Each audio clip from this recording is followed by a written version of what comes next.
भारत के मिशन चंद्रयान-3 की, जिस पर पूरी दुनिया की निगाहें लगी हुई है। अब बस चंद घंटों का इंतजार है जब भारत इतिहास की एक नई इबारत लिखने जा रहा है। पूरे देश भर में इस अवसर को लेकर एक उत्सव का माहौल है। पूरे देश भर से इसे लेकर जो उत्साह है वो तस्वीरें भी सामने आ रही हैं। कोई यज्ञ कर रहा है, हवन कर रहा है, पूजन कर रहा है, साइंस सेंटर्स तैयार किए जा रहे हैं। मतलब सोचिए कि कितना जबरदस्त कॉम्बिनेशन जो है वो बन रहा है धर्म और विज्ञान का। और ये भारत जैसे देश में ही संभव है जहां पर आस्था बात आती है जब, तो वैज्ञानिकों के तर्क जो है वो पीछे छूट जाते हैं। लेकिन यहां दोनों साथ हैं, जबकि दोनों में विरोधाभास देखा जाता है। इतिहास के पन्नों में तारीख दर्ज कराने के लिए तैयार है, मून मिशन के लिए तैयार है। चांद पर चंद्रयान-3 की लैंडिंग के लिए भारत का मून मिशन यानी चंद्रयान-3 का लैंडर कल यानी कि 23 अगस्त को अपने तय वक्त पर जो मुकर्रर किया गया है 6:04 पर ही चंद्रमा पर लैंड करेगा। इसरो के वैज्ञानिक पूरी तरह से कॉन्फिडेंट हैं। इसरो ने मिशन की जानकारी देते हुए कहा है कि सभी सिस्टम जो है समय समय पर उसको चेक किया जा रहा है और सभी सही तरह से काम कर रहे हैं, स्मूथली सब कुछ चल रहा है। साथ ही इसरो ने चांद की नई तस्वीरें शेयर की है, वीडियो शेयर किया। अभी आज ही ताजा वीडियो जो है वो भी आया है जो चंद्रयान-3 ने क्लिक किया है। चंद्रयान ने 70 किलोमीटर की दूरी से जो लैंडर पोजीशन डिटेक्शन कैमरा है उसकी मदद से चांद से वो तस्वीरें कल भेजी थी। चंद्रयान-3 फिलहाल चांद पर लैंडिंग के लिए एक सटीक जगह खोज रहा है। इसे 25 किलोमीटर की ऊंचाई से लैंड किया जाएगा और इस पूरी प्रक्रिया में 15 मिनट का वो जो क्रूशियल समय है, ये बहुत ही क्रूशियल बताया जा रहा है। आज इसी पर मैं चर्चा कर रही हूं कि किस तरह से इतिहास रचने के लिए तैयार है भारत। एक और नई तारीख जो है वो इतिहास के पन्नों में दर्ज कराने को तैयार है भारत। और वो चांद जो मिशन जो दरअसल यहां पर चल रहा है वो चंद्रयान-3 की अगर बात करें, वो चंद्रयान-3 चांद पर झंडा तिरंगा लहराने को तैयार है। एक छोटी सी रिपोर्ट आपको दिखाते हैं, फिर अलग अलग जगहों से जो तस्वीरें सामने निकलकर आ रही है वो तस्वीरें भी आप तक पहुंचाएंगे।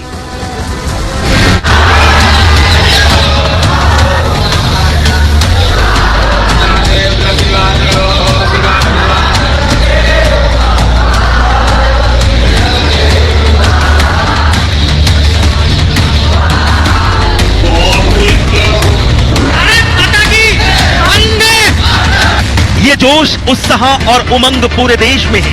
पूरा देश इंतजार कर रहा है उस वक्त का जब चांद पर चंद्रयान-3 उतरेगा और अंतरिक्ष में भारत का परचम लहराएगा। तारीख होगी 23 अगस्त और वक्त होगा 6:04 जब चांद की सतह पर चंद्रयान-3 की सॉफ्ट लैंडिंग होगी। चंद्रयान-3 दक्षिणी ध्रुव पर उतरेगा और देश ही नहीं पूरी दुनिया की नजर चंद्रयान-3 पर होगी।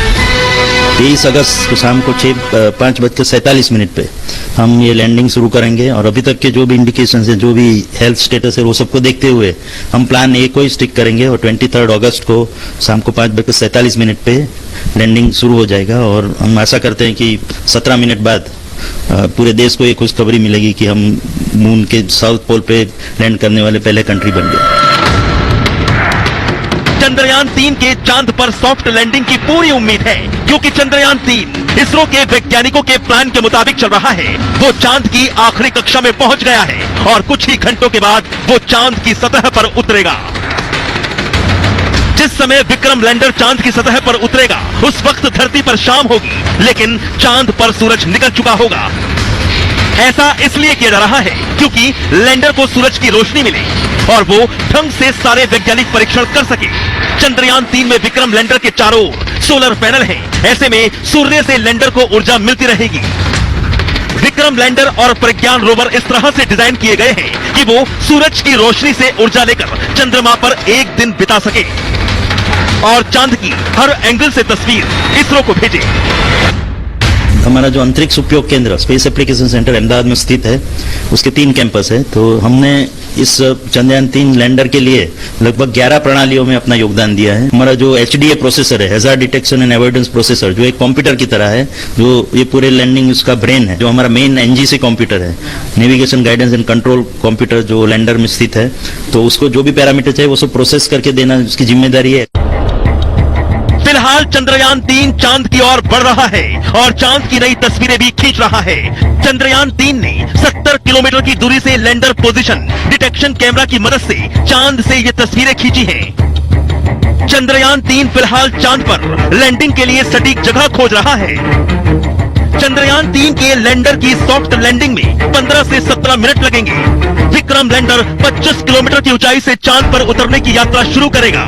अगले स्टेज तक पहुंचने में उसे करीब 11 मिनट 50 सेकंड लगेगा, यानी 7.4 किलोमीटर की ऊंचाई तक। 7.4 किलोमीटर की ऊंचाई पर पहुंचने तक इसकी गति 358 मीटर प्रति सेकंड रहेगी और चांद पर सॉफ्ट लैंडिंग होगी तब लैंडर की स्पीड 1.68 मीटर प्रति सेकंड रहेगी।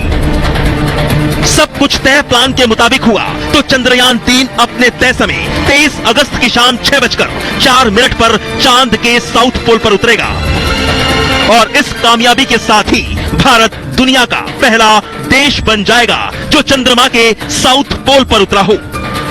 Bureau report, Republic Bharat.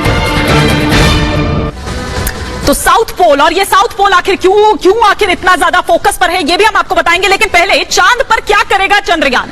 Chemical और मिनरल का जो अध्ययन है, जो रिसर्च है दरअसल वो की जाएगी। मिट्टी और चट्टानों की जो संरचना है उसका अध्ययन किया जाएगा, उसमें इसके जरिए दरअसल मदद मिलेगी। नेक्स्ट अगर हम यहां पर चेंज करें तो चांद की सतह से आने वाली जो रेडिएशंस है इसके लिए उसकी जो स्टडी है वो करने का मौका एक मिलेगा। भविष्य का रास्ता किस तरह से खोल रहा है दरअसल ये चंद्रयान 3 वो आपको बता रहे हैं कि चांद की सतह पर जो भूकंप है, जो अर्थक्वेक्स हैं, वो आखिर किस तरह से आते हैं ये भी स्टडी करने में दरअसल मदद मिलेगी। और देखिए ये तमाम चीजें जो दरअसल हो रही है, या बार बार हम जिस साउथ पोल का जिक्र कर रहे हैं, बार बार ये जिक्र कर रहे हैं कि पानी दरअसल वहां पर है, इसका जो पता है वो हमारे ही यानी कि भारत के ही मिशन चंद्रयान 1 के माध्यम से पता चला था। और फिर उसके बाद आप देखिए कि किस तरह से जो पूरा प्रोसेस है वो आगे चल रहा है। अब मेरे तमाम सहयोगी अलग अलग जगहों से इस वक्त मेरे साथ जुड़ गए हैं। इसरो सेंटर का भी मैं रुख करूंगी जहां पर अनामिका पांडे मेरे साथ है, लोमस मेरे साथ है प्रयागराज से, और साथ ही साथ यहां दिल्ली नेहरू प्लेनेटोरियम से प्रियंका शर्मा मेरे साथ है। लेकिन पहले मैं जरा अनामिका पांडे का रुख करती हूं कि अनामिका, कल को लेकर किस तरह की तैयारियां वहां पर?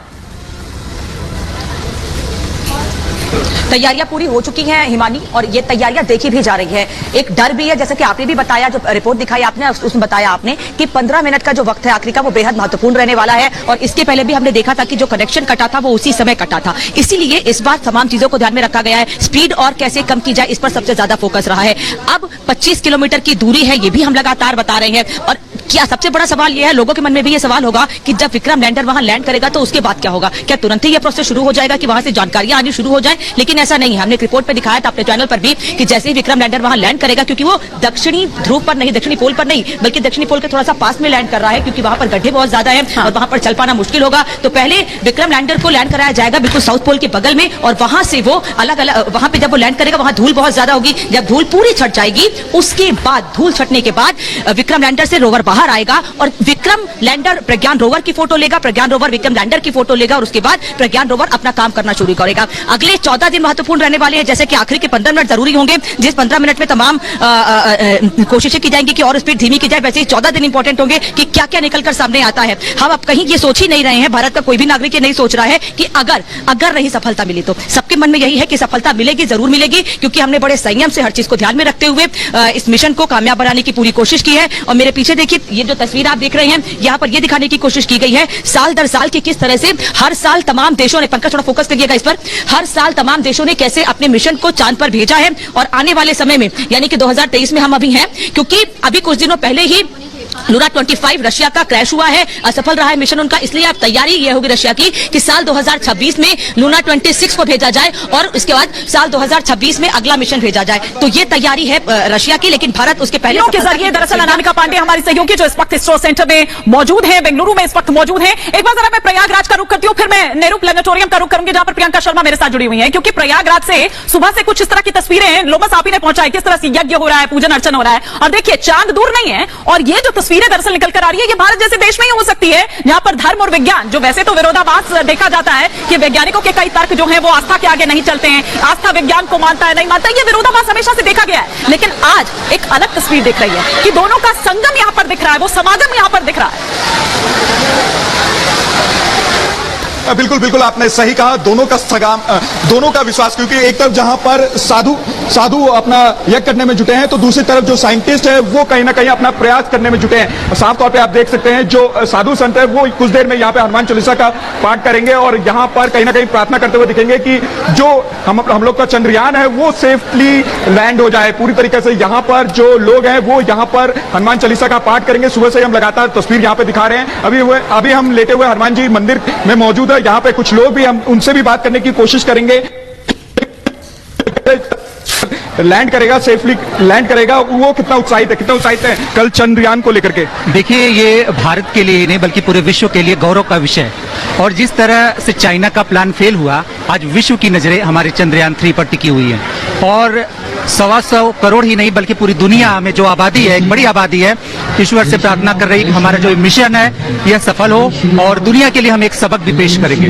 दुनिया को एक कहीं ना कहीं मैसेज जाना चाहिए। कितने आप उत्साहित हैं? बहुत उत्साहित हैं। इतना उत्साह है पूरे देश में। देख रहे हैं जी, मोदी जी सरकार जब से है, योगी मोदी सरकार लगातार नॉन स्टॉप विकास की गंगा लगातार बहाई जा रही है। या प्रयागराज देख लीजिए, लगातार सौंदर्यीकरण के लिए आप माने जाते हैं प्रयागराज, जो कुछ नहीं था। आज की स्थिति यह है कि प्रयागराज पूरी चंद्रयान 3 के लैंडिंग को लेकर कितना उत्साह? बहुत उत्साह है, पूरी तरह से पूरे देश को उत्साह है, हम सभी को उत्साह है, उत्साहित। यहाँ पे कुछ देर के बाद हनुमान चालीसा का पाठ किया जाएगा और साफ तौर पे यहाँ पे साधु संत जो मौजूद है वो भी इकट्ठा होंगे और यहाँ पे कहीं ना कहीं प्रार्थना करते हुए दिखेंगे। हिमानी, मैं आपको तस्वीर नेहरू प्लेनेटोरियम का भी मैं रुख करती हूँ। प्रियंका शर्मा मेरी सहयोगी इस वक्त मेरे साथ है। प्रियंका, पहले तो कल को लेकर यहाँ पर क्या खास तैयारी की गई है, ये आपसे समझने की कोशिश करेंगे, और साथ ही अगर कोई वहां पर स्टाफ हो इस वक्त जो बता सके हमें थोड़ा सा इसके बारे में, उस प्रक्रिया के बारे में, तो प्लीज आप उनसे भी बात करिएगा।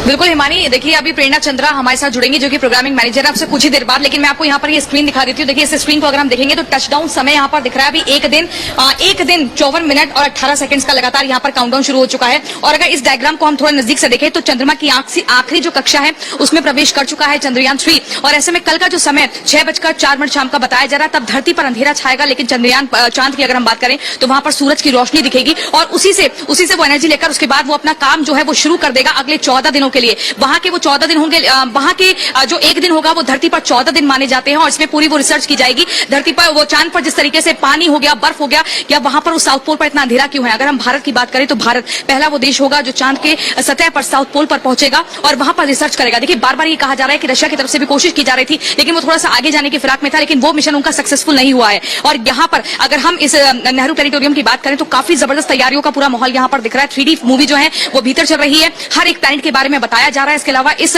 स्क्रीन पर सबकी निगाहें हैं, काउंटडाउन शुरू हो चुका है। और ऐसे में ये भी जानकारी है, देखिए हर कोई ये कह रहा है कि ये जो एक गट फीलिंग है, बहुत ही स्ट्रॉन्ग गट फीलिंग मिल रही है और ये माना जा रहा है कि सॉफ्ट लैंडिंग इस बार सक्सेसफुल हो सकती है। अलग अलग जगह जो तस्वीरें आ रही है, कहीं यज्ञ हो रही है, कहीं पूजा हो रहा है। और वैज्ञानिकों की अगर बात करें तो उनकी जो धड़कनें हैं वो भी लगातार बढ़ती जा रही है। वहीं पर 15 मिनट जो है वो आखिरी के बहुत ज्यादा क्रूशियल होंगे। वहीं पर उस 15 मिनट में ही ये सब कुछ, देखिए निगाहें सबकी बनी रहेंगी और ये माना जाएगा कि चंद्रयान 2 की तरह जो दिक्कतें हुई वो इस बार जाहिर सी बात है कि वो दिक्कत नहीं होनी चाहिए। लेकिन यहाँ पर जिस तरह से जिन 15 मिनट की यहाँ पर बात हो रही है, जिस आखिरी लम्हे की, जो वो आखिरी 15 मिनट होंगे, क्योंकि वो बहुत ज्यादा क्रूशियल हैं। वो क्यों आखिर क्रूशियल है, क्यों हम ऐसा कह रहे हैं, जरा हम ग्राफिक्स के जरिए आपको यहाँ पर दिखाते हैं कि क्यों आखिर ये कहा जा रहा है कि लैंडिंग के आखिरी 15 मिनट जो हैं वो सबसे ज्यादा मुश्किल हैं। और इस वक्त इसरो से कमांड नहीं दी जाएगी, कोई भी कमांड इस वक्त नहीं आएगी। इस दौरान लैंडर पर ही सारे फैसले पूरी तरह से निर्भर होंगे। चंद्रयान का लैंडर जो स्पीड है उसको उसके अकॉर्डिंगली नियंत्रित करेगा, कंट्रोल करेगा। सही समय और ऊंचाई का चयन किया जाएगा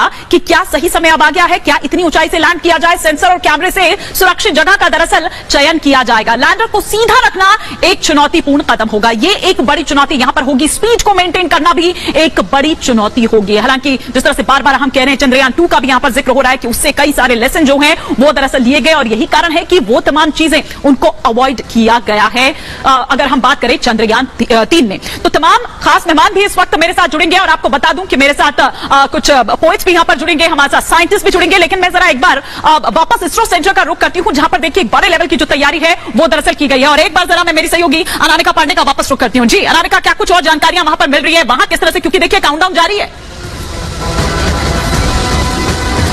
यहाँ से जो लाइव तस्वीरें दिखाने की तैयारी है हिमानी, इसके अलावा ये भी दिखाने की कोशिश पूरी की जा रही है कि कैसे कैसे सफलता हाथ लगेगी, ये पूरा बताने की, क्योंकि लगातार जो लोग हैं वो जानना चाह रहे हैं, समझना चाह रहे हैं। एक ये तस्वीर मैं दिखाती हूँ यहाँ पर कि कैसे चंद्रयान 3 सक्सेसफुल, अब तक उसको सफलता ही मिली है। अब ये विक्रम लैंडर जब लैंड करेगा कुछ इसी तरीके से, क्योंकि हम ग्राफिक्स से भी लगातार ये चीजें दिखा रहे हैं हिमानी, तो इसी तरीके से लैंडर से रोवर बाहर निकलेगा, प्रज्ञान रोवर, और इसके पहियों में खास तरीके से भारतीय चिन्ह यानी कि अशोक स्तंभ का चिन्ह है, भारतीय तिरंगा है, तमाम चीजें इसमें दिखाई गई है। इसके अलावा इसकी क्या स्पेसिफिकेशन है, यानी कि इस रोवर की क्या स्पेसिफिकेशन है, ये भी बताया गया है। इसमें सोलर पैनल है जो सूरज की रोशनी से चलेगा, इसीलिए खासतौर पर इस बात को ध्यान में रखा गया है कि 14 दिनों तक जब वहां सनलाइट रहेगी, सूरज की रोशनी रहेगी, उस वक्त ही ये काम करना शुरू करेगा, इसका ध्यान रखा गया है। इसमें एंटीना भी एक खास तरीके का है, कैमरा इस कॉर्डर में लगाया गया है, यहाँ नेविगेशन कैमरा है जिससे ये फोटो खींचेगा और यही फोटोज भारत को भेजेगा, जिससे ये पता लगाया जा सकेगा कि आखिर कितनी जीवन की संभावना है चांद पर। इसके अलावा इसके व्हील्स जो है वो खास है, जो मैंने पहले भी बताया कि इसमें भारत के चिन्ह होंगे। अब सबसे बड़ी बात यह है, सबको इस बात का इंतजार है, सब ये देखना चाह रहे हैं, क्योंकि इसके पहले कुछ दिनों पहले ही रूस का मिशन फेल रहा है। रूस का पहला मिशन 1976 में सफल रहा था, उसके बाद दूसरी सफलता अमेरिका को मिली थी। चीन को सफलता 2013 में मिली, 2013 के बाद लगातार 3 सफलता चीन को मिली।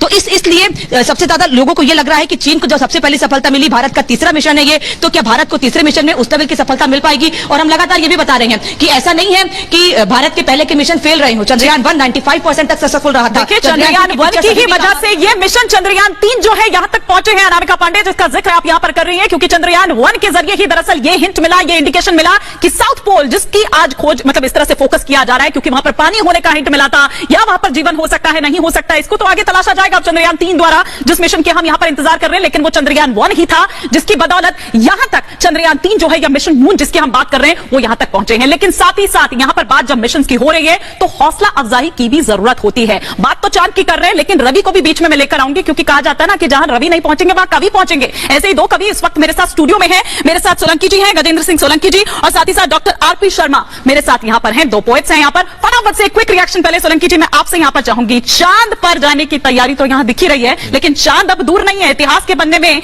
एक और ये तारीख जो कल दर्ज हो जाएगी। निश्चित रूप से हमारे इसरो के वैज्ञानिकों को बहुत बहुत मैं समझता हूं साधुवाद और बधाई देनी चाहिए। उन्होंने इतना परिश्रम करके एक नया इतिहास जो है रचा जा रहा है। और सबसे बड़ी बात यह है कि हालांकि 69 में अमेरिका ने अपोलो 11 को भेजा था वहां पर, जैसा कि इतिहास है पूरा चंद्रमा के मिशन का, लेकिन भारत ने चंद्रयान 1, चंद्रयान 2 और चंद्रयान तीसरा ये चंद्रयान का मतलब अभियान चल रहा है। और सबसे बड़ी बात यह है कि साउथ पोल जहां अंधेरा रहता है, टेम्परेचर -200 डिग्री, टेम्परेचर -200 डिग्री होता है सेल्सियस, और एक जो हमारी तरफ दिखाई देता रहता है, जो चमकता रहता है, हालांकि चांद अपनी कलाएं जो होती हैं वो चांद के मूवमेंट्स के साथ साथ मतलब जो बदलता रहता है, बढ़ता घटता रहता है, 28 दिन में एक चक्र पूरा होता है, लेकिन ये साउथ पोल जो है सूर्य से दूसरी तरफ ही रहता है, तो वहां का टेम्परेचर हमेशा डाउन रहता है। तो इस पर पहुंचने का जो ये उतरने का जो है चंद्रयान 3 मैंने कहा था कि जहां रवि नहीं पहुंच सकते वहां कवि पहुंच जाते हैं। अब आप देखिए कितने अच्छे तरीके से वर्णन कर रहे हैं आप। वैज्ञानिक दृष्टि से जो मैं कहना चाहता हूं, इसमें एक चीज और विशेष है कि हमारे वैज्ञानिकों ने भी बात की और सब बात कर रहे हैं, जहां टेम्परेचर कम होता है वहां किसी भी प्रकार की जो वातावरण है, वायुमंडल है या किसी प्रकार का वातावरण, उसमें लेयर सघन हो जाती है, मतलब कंप्रेस हो जाती है, एक तरह से सप्रेस हो जाती है। और दूसरा, जहां पर टेम्परेचर ज्यादा है, जो दिखाई देता रहता है चांद का हिस्सा सूर्य की तरफ होता है, वहां पर टेम्परेचर बहुत ज्यादा होता है। तो मुझे लगता है कि वहां पर पानी मिलने का या और भी गैसेस का भंडार होने का की संभावना इसलिए है क्योंकि टेम्परेचर कम है, और कम टेम्परेचर होने से वो कहीं उधर से जहां पर सूर्य की रोशनी पड़ती रहती है उधर से शिफ्ट होके धीरे धीरे उधर की तरफ चला गया होगा, ऐसा हम मान सकते हैं। तो वहां पर बहुत संभावना है और भविष्य के बारे में भी हम बहुत कुछ। और मैं एक बात और कहना चाहता हूं, कवि हूं तो कवि की दृष्टि से भी देखता हूं कि चंद्रमा पर हम जा रहे हैं और ये भारत के लिए नहीं, मानव सभ्यता के लिए भी गौरव की बात है। बिल्कुल ठीक बात। और लेकिन एक बात और कहना चाहता हूं कि ये धरती पर जो हिंसा और तांडव हो रहा है, इसके साथ साथ मुझे लगता है कि जब हम आकाश में जा रहे हैं, कभी सागर की गहराई में जाने की तमन्ना है, कभी आकाश के तारों को पाने की तमन्ना है, अभी हम सीख ना पाए जमीन पे चैन से रहना, सुना है चांद पे भी घर बनाने की तमन्ना है। बस अब यही तमन्ना सब लिए हुए हैं, और इसीलिए प्रेरणा चंद्रा जी भी मेरे साथ इस वक्त जुड़ गई हैं, प्रोग्रामिंग मैनेजर हैं नेहरू प्लानेटोरियम में। इस वक्त मेरी सहयोगी प्रियंका के साथ मौजूद हैं। लेकिन यहाँ पर प्रियंका, मुझे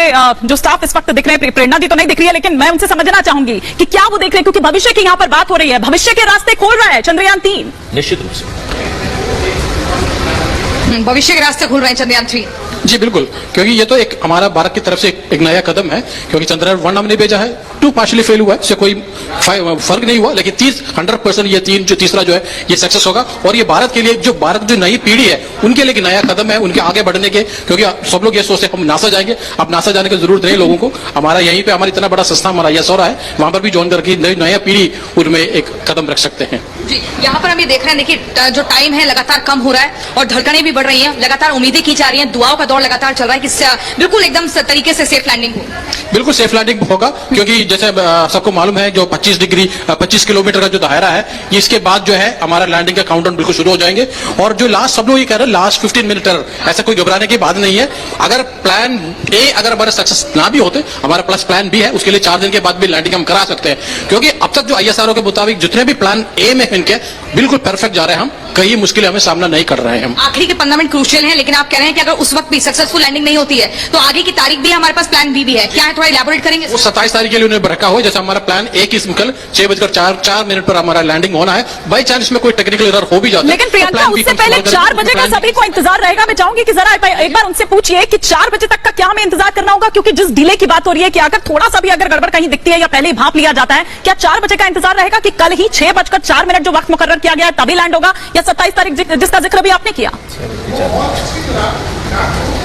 जी नहीं, हमें वो तो सिर्फ प्लान बी के लिए उसने बताया, लेकिन हम कोशिश ये करेंगे, 100% ये कोशिश करेंगे 6:04 को भी लैंडिंग हो, क्योंकि उसमें कुछ अभी तक तो कोई प्रोग्राम में कोई गड़बड़ी नहीं है, बिल्कुल सही चल रहा है। क्योंकि इस बार इन्होंने लैंडर कुछ ज्यादा मजबूत दिया है, उसके लेग्स में ज्यादा पावर दिया है, थ्रस्टर ज्यादा लगा है, उसके इंस्ट्रूमेंट कुछ ज्यादा लगा है, उनको एक वेलोसिटी मीटर दिया है, तो स्पीड को कम करने के लिए, स्पीड को नापने के लिए हर एक सेकंड उसके ऊपर निगरानी रखे हुए है हमारा। विक्रम लैंडर से वो जैसे ही नीचे की तरफ आएगा रोवर प्रज्ञान, उसके बाद फिर वो अपना काम शुरू कर देगा, वहीं से वो स्पीड भी धीरे हो जाएगी। जैसा वो लैंड करेगा, लैंड करने के थोड़ी देर के बाद जो है उसके अंदर से जो हमारा प्रज्ञान है, जो रोवर है, वहां से नीचे आएगा। नीचे आने के बाद वो अपने काम शुरू करेगा। 1 किलोमीटर के दायरे में ये पूरा चक्कर काट के उसमें वहां के जो सैंपल्स है, सैंपल्स टेस्ट करेगा, पानी का कंटेंट कितना वहां पर, पानी किस स्टेट में, वो सारे चेक करेगा। चुनौती क्या होगी सर? क्रैश बचाना, श्वास बचाना? लैंडर फिर हमें इसके ऊपर जो ऑर्बिटर हमारे ऑलरेडी वहां पर है, ऑर्बिटर को मैसेज मिलेगा। क्या मेरी आवाज सुन पा रहे हैं? क्या मेरी आवाज सुन पा रहे हैं कि चुनौती मैं समझना चाह रही हूँ जिस वजह से पोस्टपोन की बात हो रही है कि क्या क्रैश बचाना, श्वास बचाना? बिल्कुल। चुनौतियां क्या होंगी, किन चुनौतियों का लगातार सामना करना पड़ सकता है? ठीक है, साउथ पोल उतरना ही बहुत बड़ा चैलेंज है हमारे लिए, क्योंकि एक दुनिया का सबसे पहला देश होगा अगर हम वहां पर लैंड करेंगे। जैसे सबने बताया कि भाई वहां पर लाइट बहुत कम होता है, इसलिए हमें थोड़ा सा इंतजार करना पड़ा। 14 दिन तक ही हम वहां पर काम कर पाएंगे, क्योंकि 14 दिन के बाद वहां पर फिर अंधेरा आएगा। हमारा जो सोलर एनर्जी है, उस सोलर एनर्जी को यूज करके हम अपना इंस्ट्रूमेंट चलाएंगे। तो 14 दिन के बाद अंधेरा होगा, फिर हमें ये 14 दिन हमारे लिए बहुत क्रूशियल है। हमारे लिए 14 दिन क्रूशियल है, लेकिन वो चांद का 1 दिन होगा, उसके बाद फिर से वहां पर चांद की सूरज की रोशनी निकलेगी और उसको वहां से चार्जिंग मिलेगी। चार्जिंग तो मिल सकते हैं, लेकिन जो जितना वहां पर टेम्परेचर इतना माइनस बहुत नीचे रहता है, उसमें हमारा जो इंस्ट्रूमेंट है सर्वाइव करना थोड़ा सा मुश्किल होगा।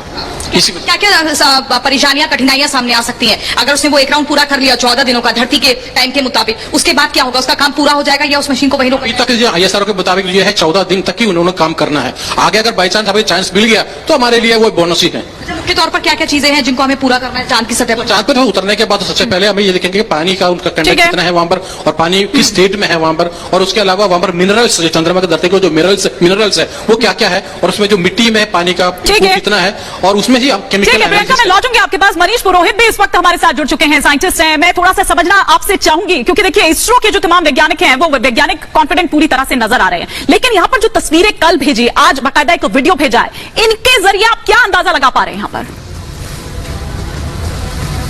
देखिए, ये एक नॉर्मल प्रोसेस है जहां पर कैमरास को हम टेस्ट कर रहे हैं, जहां पे सिस्टम को हम टेस्ट कर रहे हैं। तो उससे जब वो टेस्टिंग हो रही है तो हमें जो भी डेटा मिल रहा है, इमेजेस, वीडियो जो मिल रहे हैं, तो इसरो वो शेयर कर रहा है। ये एक मतलब आप इसको ऐसे मान सकते हैं कि ये यही बता रहा है इसरो कि हम वेल कनेक्टेड हैं विक्रम से, हमारे सारे सिस्टम्स बहुत अच्छे से काम कर रहे हैं और हम तैयार हैं 23rd को लैंड करने के लिए। और देखिए, पूरा प्रोसेस ऐसा होता है कि हम 24 घंटा विक्रम से कनेक्टेड रहते हैं, तो कम्युनिकेशन चैनल है वो पूरे टाइम एक्टिव रहता है। उसी टाइम हम जो भी मौका मिलता है वहां पर हम जो भी सब सिस्टम को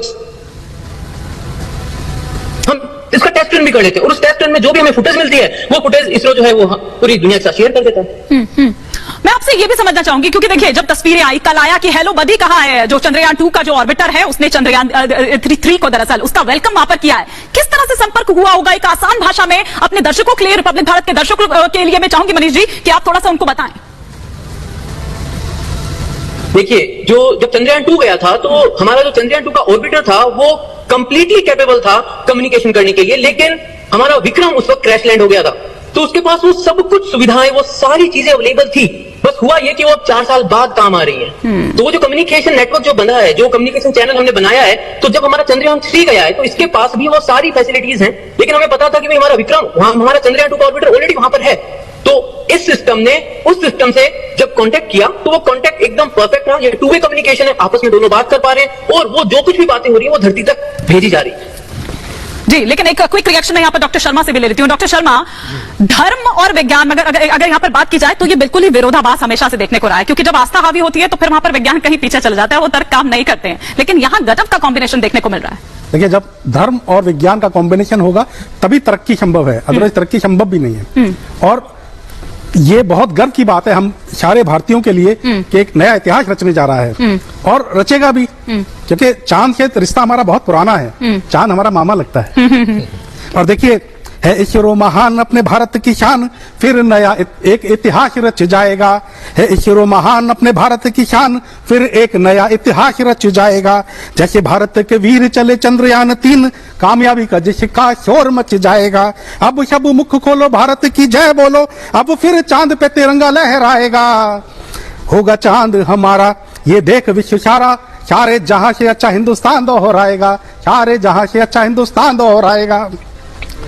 तो ये आप कुछ कहना चाह रहे हैं? हाँ, धर्म और आस्था का जो प्रश्न आपने शर्मा जी से किया है, हकीकत में क्या है कि जैसे जैसे विज्ञान आगे बढ़ रहा है तो फिजिक्स मेटाफिजिक्स की तरफ जा रही है, यानी विज्ञान पराविज्ञान की तरफ जा रहा है। और हमारी संस्कृति में पराविज्ञान पर बहुत शोध बहुत प्राचीन काल में होता रहा है। और एक बात और विशेष यहाँ पर मान लेना चाहिए कि जो हमारे ज्योतिष विज्ञान है, ज्योतिष विज्ञान उसमें मूल में चंद्रमा का बहुत बड़ा योगदान रहा है। चंद्रमा हमारे पृथ्वी के सबसे निकट का पड़ोसी है पूरे ब्रह्मांड में, हमारे आकाश में।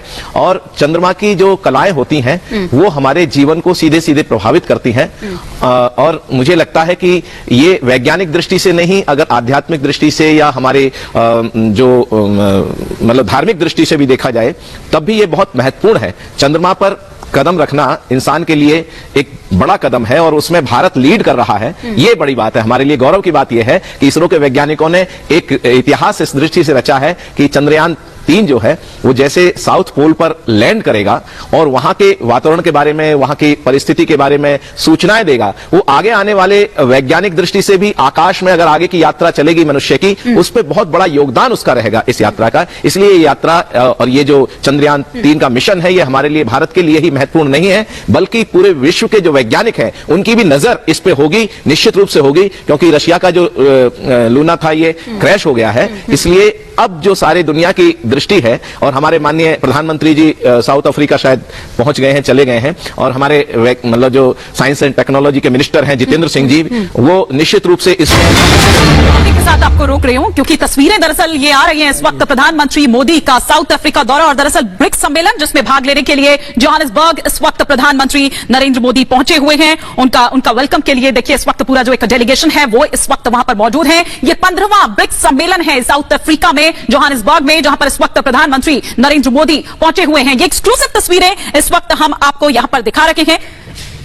ये इस वक्त अहम तस्वीरें जो दक्षिण अफ्रीका से सामने आ रही है और यहां पर भी देखिए जो जानकारी मिल रही है दरअसल कि यहां पर भी देखिए किस तरह से मोदी मोदी और भारत माता की जय के जो नारे हैं, जो जयकारे हैं, दरअसल वो गूंज सुनाई दे रही है। लेकिन जो इस वक्त डेलीगेशन वहां पर मौजूद है, उनका स्वागत करने के लिए, उनसे मिलते हुए, उनका अभिवादन स्वीकार करते हुए इस वक्त आप देख पा रहे हैं प्रधानमंत्री नरेंद्र मोदी को। तो एक तरफ ब्रिक्स सम्मेलन में हिस्सा लेने के लिए देखिए तस्वीरें बहुत ही खास है। जब बार बार हम यहां पर अभी थोड़ी देर पहले सोलंकी जी कह रहे थे, शर्मा जी भी यहां पर कह रहे थे कि किस तरह से भारत का डंका जो है वो देश ही नहीं बल्कि पूरी दुनिया में किस तरह से बज रहा है। और ये जो तस्वीरें हैं, एक तस्वीर ये और एक जो थोड़ी देर पहले तस्वीर हम यहां पर दिखा रहे थे चांद को लेकर, ये तिरंगा जो आज वहां विदेशी धरती पर लहरा रहा है, ये चांद पर भी लहराएगा। और यही ताकत है दरअसल देश की जो दुनिया देख रही है। ये बहुत ही अहम तस्वीरें जो इस वक्त यहां पर सामने तस्वीर जो इस वक्त आ रही है और किस तरह से स्वागत वहां पर किया जा रहा है प्रधानमंत्री नरेंद्र मोदी का, ये हम आपको यहां पर दिखा रहे हैं। आपको बता दें कि स्पेशली यहां पर प्रधानमंत्री राष्ट्रपति के निमंत्रण पर यहां पर पहुंचे हैं और फिर उसके बाद आपको बता दें कि ग्रीस उनको जाना है 22 से 24 तक, यानी अगर हम देखें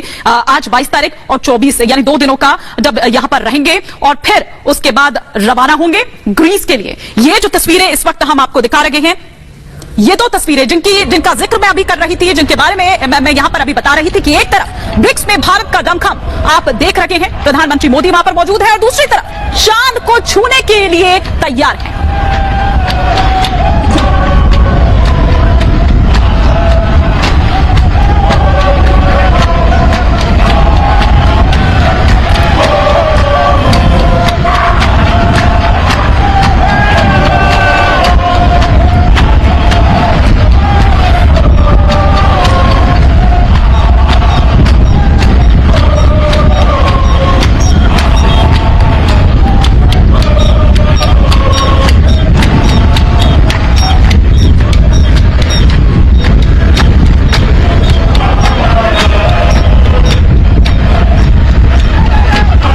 ये सीधी तस्वीरें आप साथ देख रहे हैं इस वक्त जोहानिसबर्ग से। तो तस्वीरें इस वक्त सीधी हम आपको दिखा रहे हैं जोहानिसबर्ग से।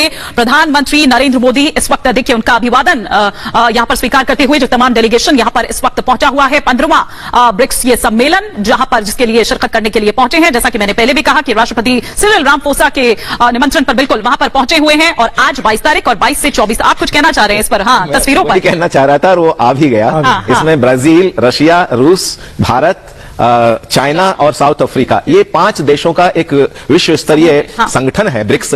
और इसके द्वारा इन 5 के बीच में किस तरीके के व्यापारिक संबंध होते हैं, राजनीतिक संबंध होते हैं, जिससे कि इनका बहुत बड़ा रोल है पूरे विश्व की इकोनॉमी में भी, राजनीतिक परिस्थितियों में भी, सामरिक शक्ति में भी, हर प्रकार से एक दूसरे के साथ में विषयों को लेकर, वैश्विक विषयों पर लेकर पर चर्चा होती है। और माननीय प्रधानमंत्री जो विश्व नेता के रूप में हम देख रहे हैं आज पूरी दुनिया में, एक विश्व स्तरीय उनका जो ऑरा है, एक जो प्रभाव है, वो निश्चित रूप से प्रभावित करने वाला, उसके साथ भारत का 140 करोड़ लोगों की शक्ति उनके साथ में है। तो निश्चित रूप से, और वैज्ञानिक उपलब्धि, राजनीतिक उपलब्धि दोनों साथ साथ चल रही हैं, इसलिए ये बधाई का विषय है। और माननीय प्रधानमंत्री जी का विदेश दौरा होता रहता है। जो प्रवासी भारतीय हैं हमारे, वो भारत की बहुत बड़ी शक्ति है हकीकत में देखा जाए तो। प्रवासी भारतीयों के बारे में मैंने कभी कहा था कि भले हो दूरियां कितनी मगर मन पास रहता है, कभी यादें वतन में कोई जज्बा खास रहता है, और समंदर पार भी मां की दुआएं साथ रहती हैं, प्रवासी हर हृदय में हिंद का एहसास रहता है। उस एहसास को जब जब प्रधानमंत्री जी विदेश यात्राएं करते हैं, वहां के प्रवासी भारतीय भारत माता की जय के नारे लगाते हैं, तिरंगा लहराते हैं और स्वागत सम्मान करते हैं। तो इसलिए भारत निश्चित रूप से जो आगे महाशक्ति बनना है जिस भारत को, उसमें ये चंद्रयान 3 जो आगे वैज्ञानिक उपलब्धि है स्पेस के क्षेत्र में, वो निश्चित रूप से एक पड़ाव है, एक नया अध्याय लिखा जा रहा है। ये मैंने क्यों कहा था, आप बिल्कुल उसको चरितार्थ करते हुए नजर आ रहे हैं। मैंने कहा था ना शुरू में ही कि जहां ना पहुंचे रवि वहां पहुंचे कवि। तो आप ये सोचिए कि ब्रिक्स में भी पहुंच गए अब आप। डॉक्टर शर्मा, आप इत्तेफाक रख रहे हैं? जाहिर सी बात है कि नहीं, बिल्कुल सही बात है। और आज की स्थिति जो है वो ये है कि चांद पे जिसका लहराएगा तिरंगा अपना प्यारा, वो भारत देश हमारा। जय भारती, जय भारती, जय भारती, जय भारती। चांद पे जिसका लहराएगा तिरंगा झंडा प्यारा, वो भारत देश हमारा। जय भारती, जय भारती, जय भारत। देखिए, जो देश है वो तरक्की करता है जब संस्कृति और राजनीतिक सब कुछ को एक साथ लेके चलता है। तो आज वो स्थिति है हमारे देश में कि मोदी जी जहां राज चलाते, संत पहने माला, संत पहने माला। जन जन के जहां खाते हैं अब घर घर पड़ रही बाला, घर घर पड़ रही बाला। जहां गूंज रहा है गली गली अब जय श्री राम का नारा, वो भारत देश हमारा। बिल्कुल, और यही बहुत खूब और यही दरअसल भारत की पहचान भी है। तो इंतजार सभी को रहेगा, क्योंकि टिक टिक घड़ी की सुइयां जैसे जैसे आगे बढ़ रही है, धड़कनें भी वो बढ़ा रही है और अब ज्यादा समय बाकी नहीं रह गया है। लेकिन आप ये देखिए कि हर किसी को इंतजार है जब वो तस्वीरें सामने निकल कर आएगी, जब घड़ी की सुई ठीक 6:04 का वो वक्त बताएगी। और सोलंकी जी तो यहाँ पर सपना भी संजोकर बैठे हुए हैं कि वो घर भी अपना वहां पर जल्द ही